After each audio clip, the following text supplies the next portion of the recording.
Hello students, this is Sahar ma'am from Channel Plus, and today I have come before you to discuss one very important poem from your textbook First Flight. The poem that I am going to discuss with you all today is The Dust of Snow by Robert Frost. This poem by Robert Frost is included in your textbook First Flight. It is the second poem of your Unit 1 along with the chapter A Letter to God and Fire and Ice, that is your second poem. Now before I go into the discussion of the poem, I'd like to make you clear on which points I'm going to discuss the poem. So first of all, I'll be giving you a brief introduction of the poet Robert Frost. Then I'll recite the poem and then I'll let you know some words which carries a deeper meaning, a symbolic meaning than what is the surface meaning. Then I'll go into the explanation of the poem line by line. Eventually, I'll tell you what is the message that Frost wants to convey through this poem, and after that, I'll go into the rhyme scheme and finally the poetic techniques used by the poet in this poem. And at last, we'll discuss a few MCQ questions. Okay. Now, Robert Frost, as you all know, was an American poet who used the elements of nature to make the significance of his poem felt very predominantly by all his readers. Now, Frost, in maximum of his poem, we find him using the elements of nature. Either it can be a bird, or it can be different elements like ice, fire, trees, whatever. All these elements of nature he brings into his poem in order to make the readers realize that nature is the best teacher of man. And in fact, nature has embalming features which can give relief to our hearted egos and our problems. So that is about Robert Frost and his poems and the significance of nature in his poems. Now I'll be reciting the poem as it is. Dust of snow. The way a crow shook down on me, the dust of snow from a hemlock tree has given my heart a change of mood and changed some part of a day I had rued. So here we find the words crow, an element of nature, and hemlock tree, another element of nature. Now the crow and the hemlock tree, it is traditionally believed that they are unlucky symbols. They are inauspicious objects and a person should try to avoid them. You must have heard that people, when they go outside, they are about to go on a journey or to accomplish some mission or to do something important, and if on the way a crow caws or cries, there's a sudden fear in our heart that today our mission may not be accomplished. We may not be able to do our work properly. Maybe some problem will come in our goal. Maybe we'll face some problem today because as soon as I went out, the crow was crying. That is a belief amongst us. Now another belief is that a hemlock tree, which is usually a poisonous tree found in North America, it is considered by the people as a very inauspicious object. People consider all negative objects with the hemlock tree, and it is said that people should avoid standing under the hemlock tree or passing by the hemlock tree, because it is believed that if you stand under the hemlock tree, certainly some bad things will happen to you. You may have to face many problems. So these are the associated beliefs, the blind beliefs in fact, which are common amongst people regarding the crow and the hemlock tree. But of course, in this poem, we'll see how Frost gives a completely different turn to the usual concept of the crow and the hemlock tree, and how he transforms these two objects into hopeful object, something that turns his life, that transforms his day from negativity to positivity. So here I start the explanation of the poem. Now as the poem starts, we find that it is a wintry day. Now as you know, in all the foreign countries, winter means snowfall, winter means very cold. So since it was a wintry day, there was snowfall everywhere. So the tree tops were all covered with snowflakes. On such a day, the poet Robert Frost, he comes out and he stands near the hemlock tree. Now the poet, as he stands under the hemlock tree, he is full of pessimism, he is sorrowful, he has despairing thoughts, he feels hopeless, and overall he undergoes a very bad mood. So since he feels very sorrowful and he is not in a mood to do anything and his mood is very bad, he feels certain that that particular day would certainly be wasted for him. Now as the poet was standing under the hemlock tree, suddenly from somewhere a crow comes. The crow, the black colored crow, sits upon the hemlock tree and shakes its wings. As the crow shakes its wings, the tree also shakes, and whatever snowflakes were on the branches of the tree, were on the top of the tree, the dust of snow, the particles of snow falls down upon the poet who was standing under the tree. Now as soon as the poet experiences the cold and the soft touch of the snow on his body, he feels a tremendous change coming over him, both physically as well as mentally.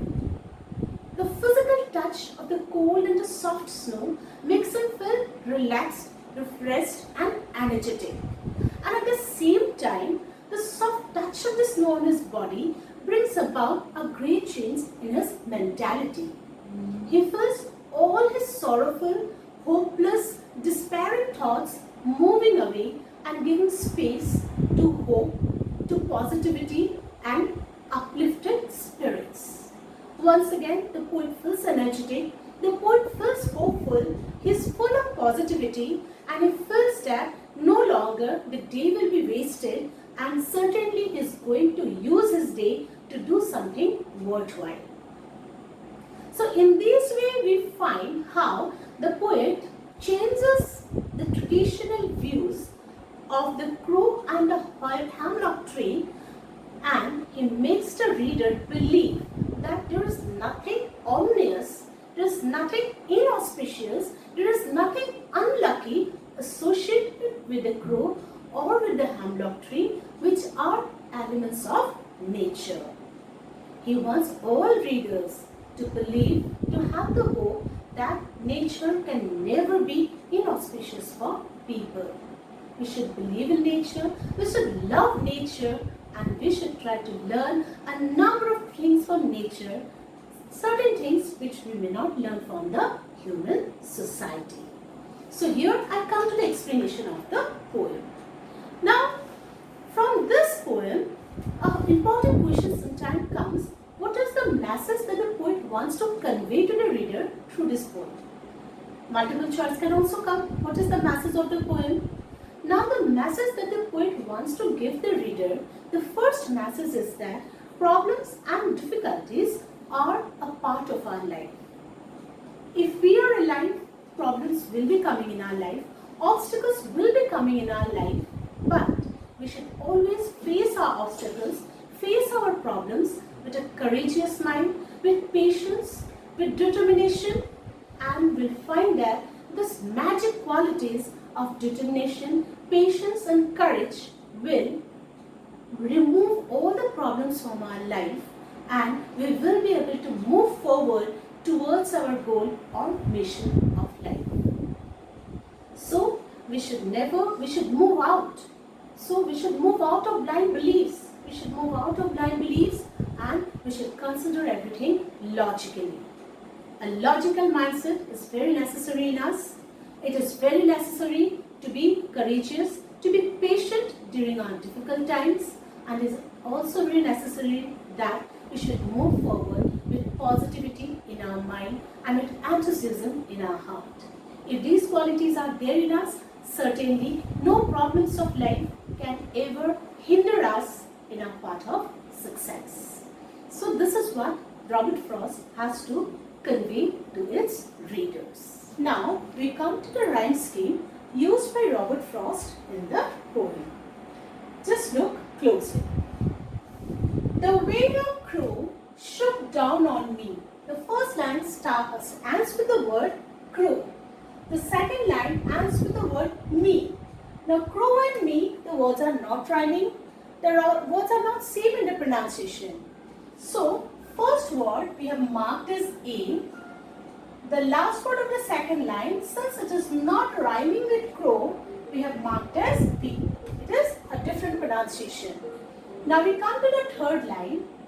The dust of snow, crow and snow. These two words are rhyming with one another because the pronunciation is running on the same pattern. Crow, snow. So we have again marked snow A. Since the pronunciation, the rhyming pattern is same. Now the next line, from a hemlock tree. Now tree is not matching with snow, but tree is matching with me. Me, tree. The rhyme pattern is the same. So we have marked tree also as B because its rhyme pattern is the same as me. So the rhyming pattern of the first paragraph is AB, AB. Next, I come to the second paragraph. Has given my heart, heart. We have given this rhyming pattern, this pronunciation, the A. Next I come to second line, a change of mood. Since heart and mood, the words are not rhyming, we have marked as B. Next line, and save some part, part and heart. The words are rhyming. So once again, we have marked part as A. And the last line of the poem, of a day I had rued. Rued is again matching with mood. Mood and rude. Since they are rhyming with one another, so once again we have given rude the same rhyming pattern as mood, that is we have marked as B. So we find that the rhyming pattern of both the paragraph is AB, AB. Now this is a very important question for your multiple choice questions,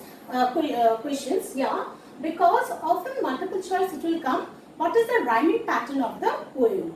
They will give AABB, ABBA, and they will also give ABAB. So you'll have to click on ABAB, which is the rhyming scheme of the poem. I hope you are clear with the rhyming scheme. Next, I'll move on to the different literary or poetic devices used by the poet in the poem. Now, after the rhyme scheme, we come to the poetic devices used by Robert Frost in the poem. The first poetic device is alliteration. Now, what is alliteration? When in a single line there are two or more words starting with the same alphabet, we call that poetic device alliteration. Now, in this line, has given my heart. In the same line, we have two words, has and heart, which is starting with the same alphabet, that is H. So alliteration is that poetic device when in the same line there are two or more words starting with the same alphabet. So here has and heart is an example of alliteration, and in this line, and saved some part. This saved and some both are starting with the same alphabet, that is S. So both this line and this line are examples of the alliteration poetic device. Next we come to assonance. Now what is assonance? When a vowel sound is predominant in a particular line. When a vowel sound, vowels we all know, I, E, O, U are vowels. So when a vowel sound is predominant in one line, predominant in a particular line, we call that line the example of assonance. Like in this line, we find the vowel sound of O, shook, down, on. Assonance poetic device, where the vowel sound is continuing in more than one word. Next we come to consonants, where the consonant sound is predominant in more than one word. So the last line here we have, a day I had rude. Had rude. Here we find the D sound very predominant. And so had and rude are the example of the poetic device of consonants. Next we come to another poetic device, that is symbolism. Robert Frost, if we study his poem, we find in a number of poems the poet using the poetic device of symbolism in his poem. Now, what are the symbols that the poet uses in the poem? The symbols are of the crow, of the hemlock tree and snowflakes. The crow and the hemlock tree are the symbols of sad thoughts, despairing thoughts. Okay? And now the snowflakes are the symbol of hope and positivity. Next we come to the poetic device of enjambment. Now what is enjambment? Enjambment is that poetic device in which a number of lines of a poem continues without any punctuation mark. If in a poem we find that a number of lines are continuing, 2 lines, 3 lines, 4 lines are continuing without any punctuation mark, there the poet uses the poetic device of enjambment. And if you read the poem, you will find that for a number of lines in both the paragraph, there are no punctuation mark. So the poet has used the poetic device of enjambment. The whole poem is in this device. We see that the lines are not having any punctuation marks except the last lines of the paragraph. So another poetic device that we find in the poem is the poetic device of irony. Now what is irony? Irony is such a poetic device where we expect something and the opposite happens. Now in this poem, the crow and the hemlock tree are expected to be bad symbols, inauspicious symbol, unlucky symbol. But what happens? The opposite happens. Robert Frost turns these unlucky symbols into good symbols. The crow as well as the hemlock tree, thus good for the poet, changes his mood from bad and sad thoughts to that of hopeful and happy thoughts.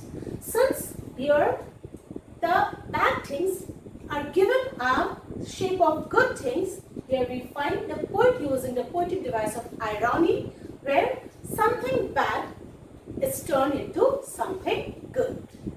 So these are the poetic devices used in the poem, and I am sure you will be asked questions mainly on the poetic devices in your MCQ part. I hope all these poetic devices, the explanation of the poem and everything is clear with you, and I hope that I have been able to explain it to you and you are left with no doubts in your mind. Next, I am going to discuss with you some MCQ questions. Now, I come to a few multiple choice questions which you will be getting in your exam. As you know, in multiple choice questions, you are having 4 options, and out of the 4 options, you have to tick out, you have to write the correct option.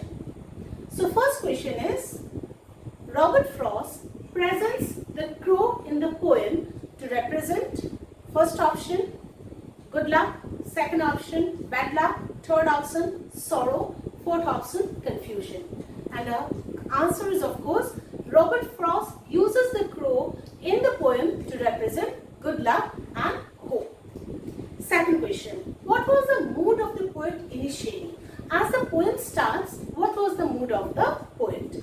The options are angry, joyful, depressed, right? So answer obviously is, the mood of the poet initially was depressed. He was very depressed. He was very sorrowful. Third question, what brought about a change in the mood of the poet? Options, a crow, dust of snow, hemlock tree, nature.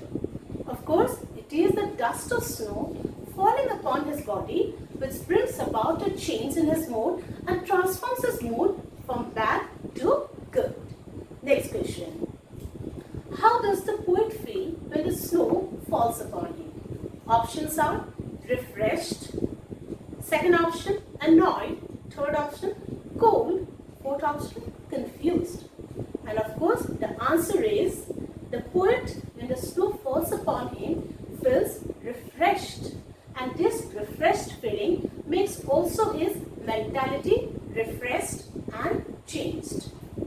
Fifth, find out the poetic device of synecdoche. Yes, there is another poetic device that we find in the poem, that is the poetic device of synecdoche.